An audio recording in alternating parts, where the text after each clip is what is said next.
Y hoy tenemos, como siempre, a nuestra querida doctora Cristina Balinotti, doctora en psicología, experta en familia, que nos viene con un tema sumamente importante esta tarde de hoy. Doctora Cristina, buenas tardes, ¿cómo se encuentra? Buenas tardes, ¿cómo estás, Marilyn? Qué placer verte y escucharte. Bueno, yo feliz de tenerla aquí, de poder conversar con usted como cada semana y como cada tarde, pero sobre todo aprender, y yo creo que de eso se trata estos programas, de poder dar esa información a todas las personas que nos siguen y la siguen también a usted a través de su canal de YouTube, pero también ellos puedan salir de tantas dudas al momento que comienzan a hacer sus preguntas. Perfecto, hoy vamos a hablar de este tema tan importante, Marilyn, que es el trastorno por déficit de naturaleza. Este es un trastorno muy común en nuestras sociedades donde nos hemos alejado por completo de la naturaleza y vivimos encerrados en departamentos, en nuestras oficinas. Y lo peor del caso es que criamos a nuestros niños en esa costumbre, salvo los que vivimos acá en la Florida, que tenemos más acceso a parques, a buen clima, a la playa. Este es un concepto que lo desarrolló un gran periodista e investigador estadounidense, Richard Lowe, en el año 2005, en un libro que les recomiendo para leer, que se llama El último niño de los bosques, The Last Child of the Wood. Es decir, que pueden encontrarlo en inglés y pueden encontrarlo en español. Allí, en este libro, él se basa en un concepto desarrollado inicialmente por Erich Fromm, un gran psicoanalista, que era la biofilia. La biofilia, que es esa necesaria unión con la naturaleza, que por nosotros biológicamente llevamos adentro y nos hemos alejado. Esto lo desarrolló el concepto mucho más en profundidad otro investigador, biólogo, mejor dicho, pero investiga obviamente en biología, Wilson, ¿verdad? Wilson en 1984 nos habla de la biofilia y nos dice la importancia para la psicología humana de estar en contacto con la naturaleza. Y fíjense, si ustedes se imaginan un reloj de esos redondos con agujas, y allí queremos de alguna manera resumir la historia de la humanidad, vamos a darnos cuenta que los últimos minutos de la hora, de una hora que va a dar, recién esos últimos minutos corresponden a la historia civilizatoria. Hemos pasado cientos de miles de años en el desarrollo evolutivo en contacto con la naturaleza. Ese era nuestro ambiente, la naturaleza. De hecho, los primeros hombres que salieron de África salieron caminando, obviamente, y como los continentes estaban unidos, los que hoy están separados, fueron caminando y entrando hacia otros lugares. Bañaron con sus pasos las costas de los mares y eso, por supuesto, hizo desarrollar mucho más el cerebro, ese contacto con la naturaleza. Hay grandes beneficios para los niños. Un niño tiene que estar en contacto con la naturaleza porque la naturaleza no tiene un manual de instrucciones. Cuando nosotros le compramos un juego, el niño se tiene de alguna manera que encuadrar en esas reglas del juego. Cuando estamos en la naturaleza, el niño que trepa un árbol, bueno, es el niño que está conociendo sus límites, está probando sus posibilidades. Es un niño en contacto con las ramitas que puede medir cantidades, olores, colores. El niño que deshoja una margarita, por ejemplo, antes de conocer el nombre específico de los pétalos, del tallo, ya conoció la margarita. Todo eso nos hace muy bien y hay estudios que indican que desarrolla mucho el hemisferio derecho del cerebro y armoniza, por lo tanto, todo nuestro cerebro. La licenciada doctora Montessori también usaba esto, digamos, en sus programas. ¿Qué es lo que hace? Fíjense, mejora la concentración. La salud cardiovascular. Estamos mucho mejor cuando podemos respirar. La salud, obviamente, respiratoria pulmonar. Respiramos mejor.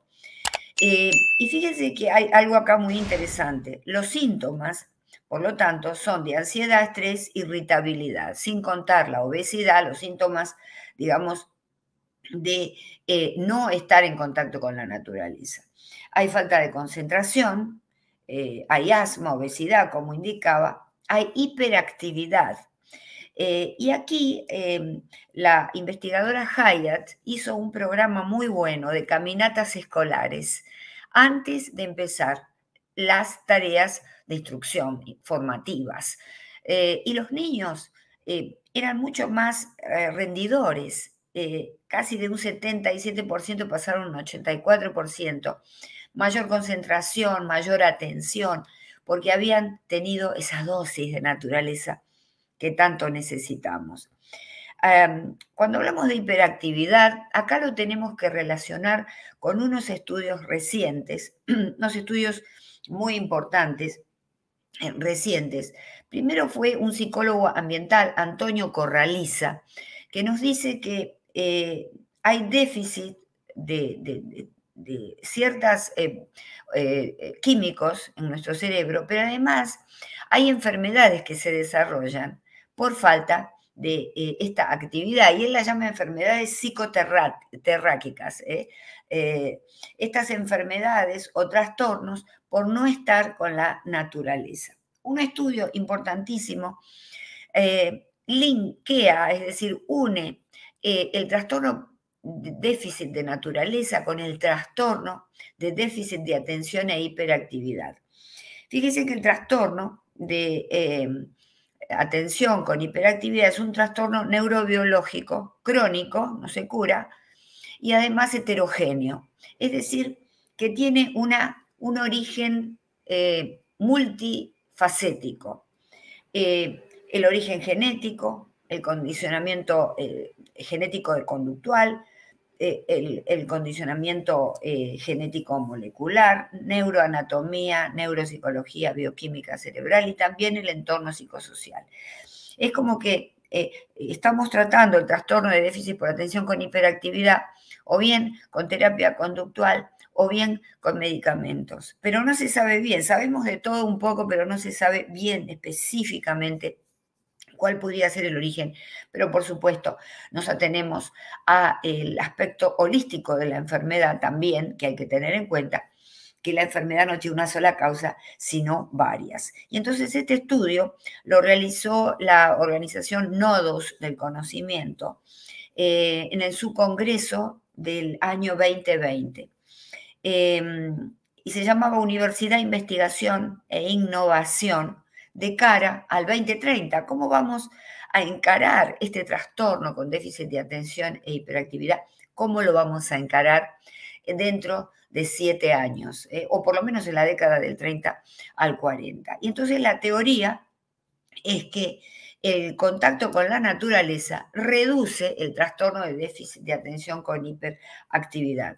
Estos investigadores, dos de la Universidad Internacional de La Rioja, en España, la Universidad de Huelva, los voy a citar porque es un estudio nuevo y puede haber dudas. Se llama doctor Rafael Hernández Carrera, uno de ellos, José Manuel Bautista Callejo y la doctora Elique Castro León. Va a decir que tenemos allí un nuevo concepto a tener en cuenta.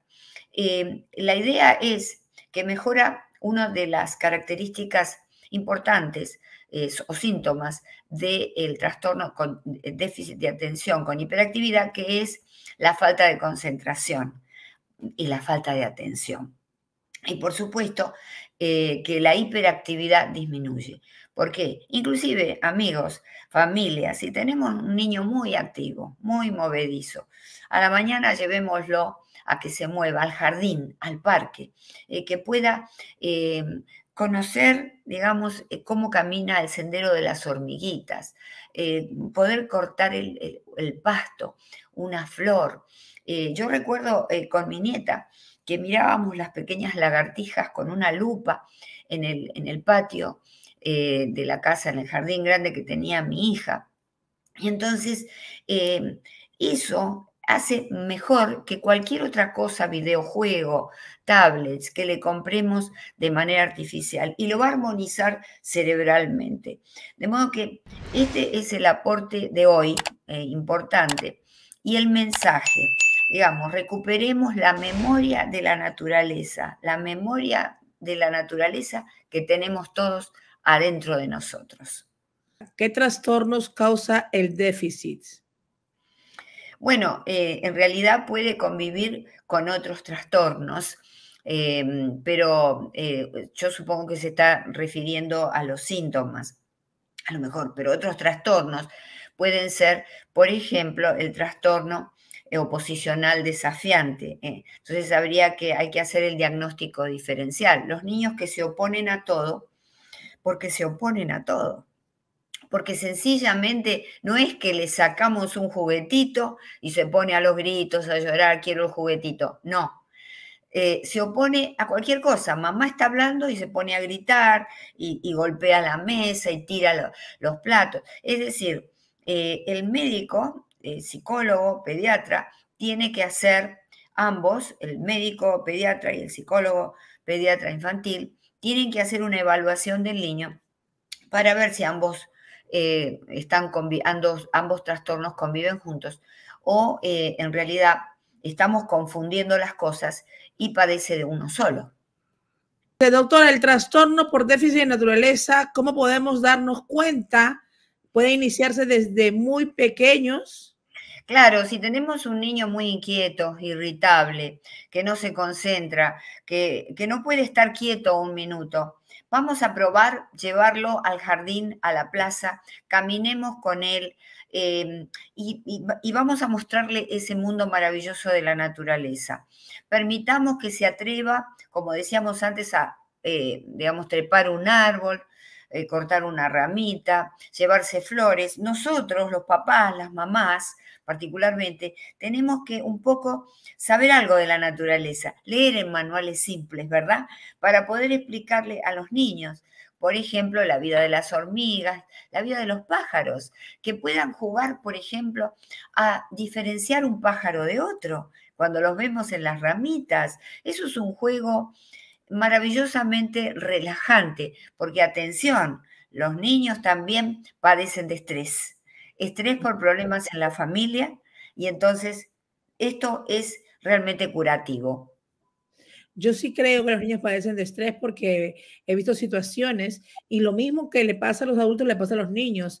Comienzan a tener urticaria, picazón, caída de cabello, cosas así. Y a veces uno no sabe por qué, pero sí se afectan y hay que saber manejarlo y hay que saber dedicarle ese tiempo, ¿no? ¿Sabes por qué? Discúlpame, ahora vamos a la pregunta. Pero el tema es que los niños, cuando hay problemas en la casa, se culpan de todo. Y una manera de culparse de todo es poner en el cuerpo esa culpa, ¿verdad? Y enfermarse. Entonces hay que tener mucho cuidado, ¿eh? Cuando tenemos un niño muy inquieto en la casa, a ver cómo anda, ¿eh? Pongamos todos los radares, a ver cómo estamos la relación de pareja con los abuelos. Hay que pensar mucho en eso. Hay que tener mucho, vamos a hacer mucho ojo, a veces no nos damos cuenta, pero No. puede estar pasando algo por Exacto. lo cual el niño está reaccionando por determinada cosa. Dice, doctora, ¿qué síntomas presentan ese trastorno? En los niños ya nos dijo, ¿en los adultos viene a ser el mismo?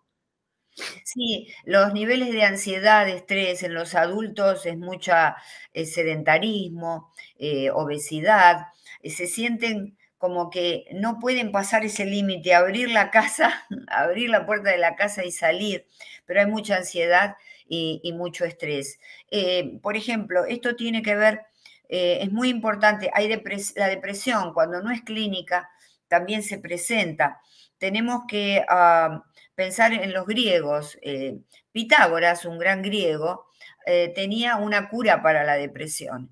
Y entre esta fórmula de 5 pasos estaba salir a caminar y estar en contacto con la naturaleza. Fíjese que ya los griegos lo sabían. Nosotros, con el desarrollo de las civilizaciones, nos empecinamos en continuar encerraditos. Acá nos dicen, ok, ¿y ese trastorno tiene cura? por supuesto. Sí, por supuesto, sí, sí. Hay que hacer mucha terapia, hay que, digamos, cuando vemos que no lo podemos hacer, que tratamos de salir adelante y no podemos, ahí el último recurso sería la charla, la terapia de charla. Pero esto lo podemos hacer nosotros, ¿eh? Vamos a intentar, sin ir al psicólogo, tenemos que salir todos los días a la mañana. Yo sé, la gente va al gimnasio, muchos me dirán, yo voy al gimnasio. Está muy bien movernos, nos despierta endorfinas, pero el beneficio de estar caminando, corriendo, charlando, tomando sol en la naturaleza, no lo da un gimnasio. Entonces, además del gimnasio, que está muy bien, tenemos que caminar. Caminar. Entonces, si vamos al gimnasio 40 minutos, vayamos 20 minutos y el resto que nos queda, caminemos alrededor de la cuadra de casa o en el jardín. Pero atención, no hay que caminar por caminar mecánicamente, tenemos que caminar contemplando, respirando, inhalando y exhalando, sintiendo los olores de la naturaleza. Cuando nos encontramos con un vecino y tiene un perrito, acariciarlo. ¿A ustedes no les ha pasado que necesitan justamente en un momento dado, tienen que salir, porque hay un llamado interior que lo estamos ocultando? Fíjense que en los ambientes laborales ahora se están integrando plantas, se está integrando, por ejemplo, en Asia se están integrando Japón, caminatas previas, además del gimnasio, con los empleados y los CEO de las empresas. Fíjense qué importante que es esto. Esto, la biofilia, que quiere decir la necesaria unión con la naturaleza. Es verdad, y cuando uno está en la naturaleza se siente distinto. Una simple caminata nos puede cambiar, así que pongámoslo en práctica. Es muy importante. Miren lo que dice acá. Doctora, ¿cómo podemos diferenciar entre el trastorno de déficit de naturaleza con que un niño tenga tanta energía? No sé si me explico. Bueno, los niños están supuestos, hay con diferencias, a ser energéticos, ¿no? Son nuevos, entonces tienen toda la energía del mundo y están muy preocupados, justamente se preocupan porque desarrollan ansiedad si no pueden expresarlo. Ahora bien, hay todo un límite. El niño puede ser muy energético, pero cuando no le podemos poner un límite y no nos obedece, ahí tenemos que llevarlo al pediatra. Y al mismo tiempo que lo llevamos al pediatra, pues lo llevamos a estar en contacto con la naturaleza. Trastorno por déficit de naturaleza. Quiere decir que hay una falta de estar en contacto con la naturaleza. Me falta correr, me falta subir a los árboles, me falta cortar plantitas, me falta estar en contacto con los animales. Por eso es tan importante que los niños, en la medida de lo posible, por supuesto, desde ya, se críen en casas con algún animal, con un gato, con un perrito, porque no hay nada más reconfortante para un niño y mejor contacto directo con la naturaleza que los animales, además de todo lo que dijimos. Claro que sí, hay una diferencia de verdad cuando hay algún tipo de animal, un mascota o algo en la casa. Ellos tienen y comienzan también a tener responsabilidades. Exacto. Y es como todo, doctora, yo creo, porque cuando también la mascota está dando vueltas y no tiene que hacer, uno lo saca y gasta sus energías. Lo mismo hacen con los niños. Tienen Ay, tanta energía que tienen que gastarla. Si no la gastan, se sienten que ya no saben qué hacer. y Dice de acá, paso, y de paso salimos nosotros también, que tenemos claro que que estar sí. en energía, sí. Doctora, tengo una nieta que tiene un añito y es muy agresiva y duerme muy poco. ¿Tendrá ese trastorno? Bueno, hay que probar algunas técnicas. Yo no soy amiga de dejar que los niños lloren. Entonces, si llora, tratar de consolarlo, de ponerlo sobre el pecho, fijarse si descartar algunas cosas, como puede ser que esté molesta o irritable con los pañales y todavía usa pañales, si tiene problemas de alimentación, todo eso hay que hablarlo con el pediatra previamente. Ahora, una niña o un niño muy agresivo, puede ser reflejo quizá de un hermanito que es agresivo, de un tío del padre, de la madre. Los niños aprenden por el ejemplo, pero también puede ser un problema en desarrollo, algún pequeño trastorno en desarrollo, porque existe la psicopatología infantil, vale decir, los trastornos de los niños. Llevarlos siempre al médico pediatra. Importante. Vamos aquí, doctora. Acá nos dicen, vamos con otras preguntas. Doctora, ¿de qué manera podemos ayudar a nuestros hijos a canalizar sus frustraciones? Bueno, primero tiene que hablar, a permitirles expresar sus emociones. A veces los chicos están frustrados y nosotros decimos, cállate la boca, no grites, mira todo lo que tenés, mamá que se esfuerza, ¿qué estás haciendo? Dejar que se expresen, es decir, preguntarles, que eso es muy bueno, ¿qué te pasa? ¿Por qué pensás que estás así? ¿Por qué te irritás? ¿Por qué gritás? ¿Qué es lo que pasa? Y entonces a veces es muy importante esto es muy importante.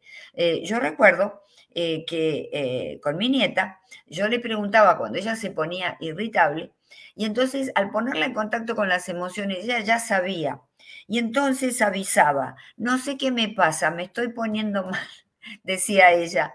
Y entonces ahí la acompañábamos en eso, pero ella sabía cómo calmarse, porque conocía esa emoción. Es muy importante que el niño conozca sus emociones, permitirle decirlas. Uno lo puede ayudar. Bueno, a lo mejor estás nervioso, te fue mal en la escuela o en el jardín, tenemos que adaptarlo a la edad del niño. A mamá y a papá pasaba lo mismo de chiquitos, ya se te va a pasar, pero es importante que me digas qué te pasa. ¿Estás enojado? ¿Estás irritado? Y esa conversación de mamá con el niño lo va calmando, siempre y cuando la conversación no sea en un tono judicativo en el que yo le estoy diciendo que es un impertinente con lo que hace. Tengo que ir calmándolo. Ese es todo el objetivo de los padres, es ir adaptando como arcilla a los niños. Wow. Mire aquí, dice, doctora, ¿de qué manera podemos ayudar? Bueno, ese ya está. Vamos a ir acá. Hay muchas preguntas y no me quiero saltar algunas. Vamos a ir, yo creo que estas ya están. Esta también. A ver, vamos, doctora, aquí. Bueno, acá hay una. Mire qué grande. ¡Wow! Dice, es uno de los males del nuevo ciclo. Cada vez estamos más conectados a la tecnología y más desconectados a la naturaleza. Nuestros hijos no son ajenos a este cambio de vida y muchos de ellos sufren el conocido trastorno por déficit de naturaleza, cuya característica más evidente es una inadecuada relación entre nosotros y el entorno. Es una persistente desconexión de la naturaleza y todo el contacto con la naturaleza conlleva paseos, deporte, distracción, me imagino, etcétera. Sí, hay muchas cosas, pero ojo, tenemos que tener cuidado, porque los niños tienen tareas extracurriculares, también muchos en contacto con la naturaleza, como puede ser un deporte, ¿verdad? Al aire libre o natación, depende los centros a los que los llevan a los niños a practicar. Que no sea algo que está como una tarea extracurricular. Por eso el contacto con la naturaleza, no, porque muchos padres me dirán, no, pero si mi hijo va al campo de deportes, si está... No, no tiene que ser algo reglado. Hay que permitirle ir al parque con ellos o hacer senderismo, o hay una serie de programas para turismo de familias, y permitirle que el niño vaya descubriendo y preguntando, sin que nosotros le pongamos ninguna regla. Que vaya preguntando, tocando las rocas, viendo la distinta consistencia y la distinta textura que hay en las diferentes rocas, por ejemplo. Los colores, los diferentes colores de las plantas, de las flores, lo tiene que ir descubriendo. Entonces, estos son tareas para fuera de lo que es la escuela, con los padres, los fines de semana. Tenemos que empezar a hacer turismo, un turismo seguro desde ya, por lugares en donde el niño explore todo eso y desarrolle de paso la creatividad, porque la creatividad en los niños la tenemos con un cerrojo, la tenemos con un candado. La creatividad se desarrolla así, No la vamos a desarrollar con el videojuego más caro que le compremos o con el robot más caro que le compremos para jugar. Mire, acá nos siguen diciendo otras. Doctora, tengo un niño de 5 años y relativamente aquí en la casa tiene un comportamiento bien, pero cuando salimos cambia y muchas veces quiere retarme y no se cansa. Tiene que ver el que esté solo casi siempre.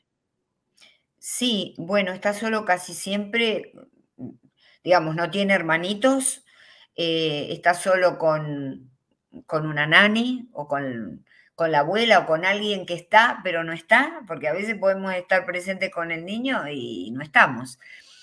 Eso es algo que habría que delimitarlo. Sí, un niño que está solo siempre, vamos a contestar la pregunta, es un niño que se va a poner agresivo, que va a reclamar, pero no reclama como nosotros, reclama en su manera de ser de niño o de niña.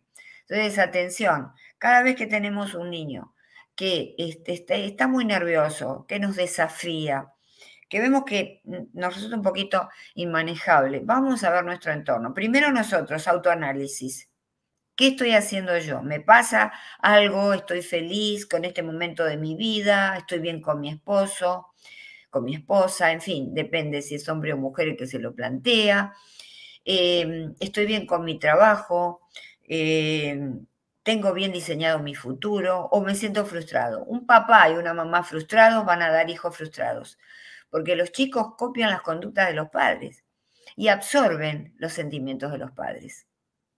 No, y a eso viene esta pregunta, mire, vamos con esta, dice, doctora, yo tengo un hermano muy agresivo y tiene una hija que también es igual. Y mi mamá dice que es igual a su papá. ¿Eso se hereda? Sí, por supuesto. El temperamento se hereda. El carácter y la personalidad se van construyendo. Si sobre una base de temperamento irritable, digamos, que lo hereda del papá, se construye un carácter y una personalidad irritable porque a lo mejor no le ponemos límites, no lo escuchamos demasiado, lo frustramos en las cosas básicas que necesita. Entonces, sí, podemos dar un niño con estas características, igual que el padre. Claro que sí. Doctora, a ver, doctora, tengo un niño que casi no habla en la casa, pero cuando lo saco habla demasiado. ¿A qué se debe? Bueno, quizá se siente, hay que ver cuál es la educación del niño. Si es una educación demasiado limitadora. Por ejemplo, estamos en la mesa y el niño quiere decir algo y cállate la boca y ahora no se puede. Y no le damos nunca paso, porque el niño tiene que tener paso a hablar en la mesa. No antes que mamá y papá, lógicamente, tampoco se puede superponer, pero tenemos que darle la posibilidad que hable. Entonces, si ese niño se siente así muy limitado, de alguna manera frustrado, cuando salga va a querer hablar porque se siente más libre desde ya, a pesar de que está con los padres, pero se supone que está en un ambiente más neutral. Hay que analizar eso, ¿eh? Hay que analizar por qué también es, ¿no? A veces no nos damos Claro, cuenta. claro, porque tenemos que ver muchas variables. Recordemos que esto no es un consultorio, porque el consultorio es donde se ve al paciente y se hace una historia clínica de la historia de los papás y del niño. Dice, la falta de concentración, la ansiedad, el estrés y la irritabilidad tiene que ver con este trastorno, doctora. Tiene que ver, sí, tiene que ver. Tiene que ver, por eso es importante empezar a usar los espacios abiertos. Tiene que ver, y mucho más si estamos con un niño con trastorno de déficit de atención con hiperactividad, que ya de por sí es un niño con ansiedad, con estrés, con irritabilidad. Entonces, esto es una fórmula para, además del tratamiento que esté, que el médico le haya, el psicólogo, el psiquiatra le haya recetado, el niño con déficit de atención con hiperactividad tiene que estar más en contacto, es decir, con la naturaleza. Pongan un cambio más, suban un nivel más y saquen a ese niño más que va a ayudar mucho.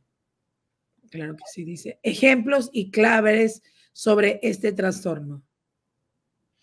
El trastorno. Bueno, el ejemplo, por ejemplo, los niños que a pesar de todas las cosas que se le compramos lo mejor. Tenemos dinero y entonces tiene los rastis, tiene para construir, tiene para jugar en la mesa, pero le falta el contacto con la naturaleza y es un niño que es un niño infeliz, que uno lo ve, que está molesto, que algo le pasa.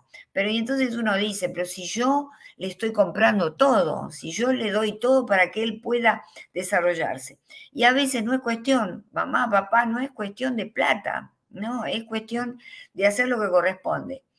El niño necesita, porque cuando nos criamos en la panza de mamá, copiamos la historia de la humanidad, cómo fuimos evolucionando, ¿verdad? Y el niño, en un sentido, es como aquel primitivo que caminaba las orillas de los mares, que escalaba las montañas, así, con los pies descalzos. Estamos hablando de la más remota prehistoria. Entonces, hay que darle esa posibilidad al niño. ¿Cuál es la clave? Entender que esto es así. Es la única clave posible. Si entendemos que esto es así, vamos a poder desarrollarlo mucho más. Todos tenemos parques cerca, si no tenemos un jardín, vamos a poder, pero en el jardín a veces le ponemos las hamacas, le ponemos la calecita a aquellos que pueden. No, el tema es que las herramientas de la naturaleza están vivas, no son objetos. Y entonces esa vida que tienen las plantas, los árboles, el pasto, las flores, eso, los animalitos de la tierra, eso es lo que tenemos que poner al servicio y disposición de nuestros hijos. Van a estar mucho mejor. Y los invito a suscribirse, allí van a encontrar todos estos programas que hacemos con Marilyn y todas mis intervenciones en los medios de difusión, televisión, radio, mis conferencias, cápsulas de familia, todo en torno al conocimiento humano y al conocimiento de nuestros hijos. Claro, El canal se llama unifamilia.com. Unifamilia.com, así es. Doctora, la última pregunta aquí. ¿Todos los niños con este trastorno tienen los síntomas o pueden variar? Doctora, dice. Bueno, por supuesto que cada persona tiene una manera de ser particular, pero sí, los síntomas básicos son, por supuesto, la irritabilidad, porque claro, están reuniendo energía, acumulando energía que no pueden liberar, no tienen concentración, uno los quiere poner ahí a concentrarse, a que coman, a que estudien y no pueden hacerlo. Y una gran hiperactividad. ¿Por qué? Porque no les permitimos gastar energía. Esto lo podemos hacer, digamos, y vamos a tener más resultados desde ya con niños que no padecen el trastorno de hiperactividad, ¿verdad? De déficit de atención con hiperactividad. Pero con déficit de atención y hiperactividad podemos ayudarlos. Digamos, es una herramienta más y una herramienta natural. Si tienes un niño, entonces, muy hiperactivo, que le falta concentración, que lo ve frustrado, que se pone gruñón. Bueno, vamos a hacer estas salidas, pero así, que sean puntuales casi todos los días. También para nosotros, pues nosotros, este trastorno por déficit de naturaleza, nos pasa a los adultos. Sí. ¿Cuántas veces necesitamos salir y estamos añorando un poco de aire del mar? Y no lo hacemos porque trabajamos. Tenemos que darnos la oportunidad, a la tarde cuando llegamos de trabajar, salir a dar una vuelta y contemplar. Qué lindo ese olor a ozono después que llueve, el olor de la lluvia. Todo eso que parecen tonterías son lo más importante para el desarrollo humano y el equilibrio cerebral. Claro que sí, doctora. Doctora, como siempre, un placer tenerla con nosotros esta tarde. No he podido hablar y mucha gente ha estado conectada. Pues con sus preguntas hemos tratado de corresponder las más que hayamos podido el día de hoy. Muchas gracias, le dicen por aquí, por los temas. Y pues con nosotros será hasta la próxima semana, doctora Cristina. Que tenga un excelente fin de semana y muchas gracias siempre por su aporte en nuestra comunidad latina. Bueno, gracias a ti y felicitaciones por tus premios. Un gusto estar en tu programa. Gracias, doctora, que tenga un Ay, excelente día. abrazo para todos. Besos.